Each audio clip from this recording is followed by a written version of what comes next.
The auction still went very well. We still sell over 80% of our sale. In these times of uncertainty, I think whenever you're selling over 80%, we did it. Our competitors did it as well. I think it's fair enough to say that the market is still pretty healthy. If we look at the results, we have today a market which is highly selective. The expectation of the customers are quite simple. They're looking for, either watches complete with box and papers if it's a modern watch, either watches in pristine condition if it's a vintage wristwatch, or a rarity if it's a pocket watch. 125,000 once, 125 000 deux fois, last chance. The greatest surprise for us was, the 50th anniversary Daytona section, where, 2 out of those 15 pieces that we offered did world record. A world record for a Daytona at 850,000 Swiss franc. It doubled what the previous record was.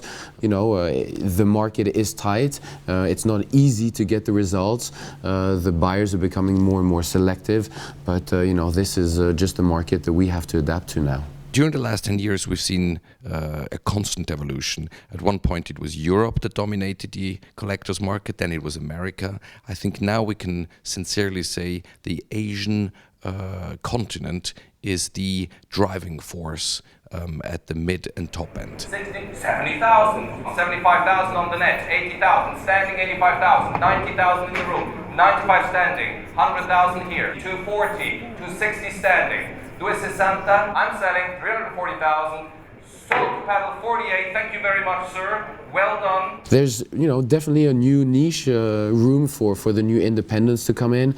Journe, Claret, Grobel Forcet, among some, which show that, of course, there's a new market for the new creative aspects of wristwatch making that, you couldn't find before. We've had Grobel Forcet watches both in Hong Kong and in Geneva, and it's 100% sold at auction.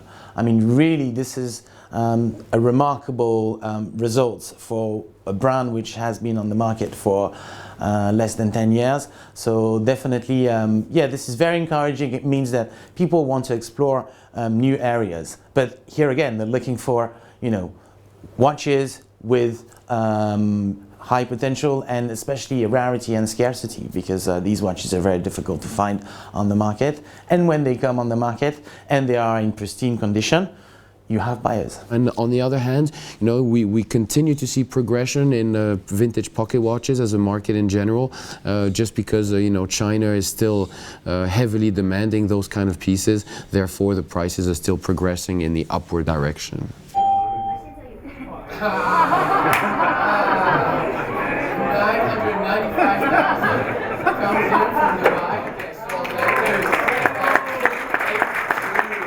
The expectations of the collectors in terms of quality and originality are going to continue rising.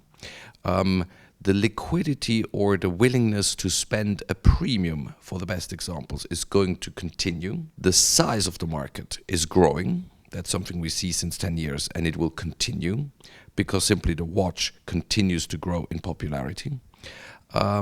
And I think the internationalization of the market will continue. I was amazed 2 years ago when we had 30 different countries participating at our auctions. Now we are already over 40 different countries. So we see pretty much soon the entire planet bidding for watches.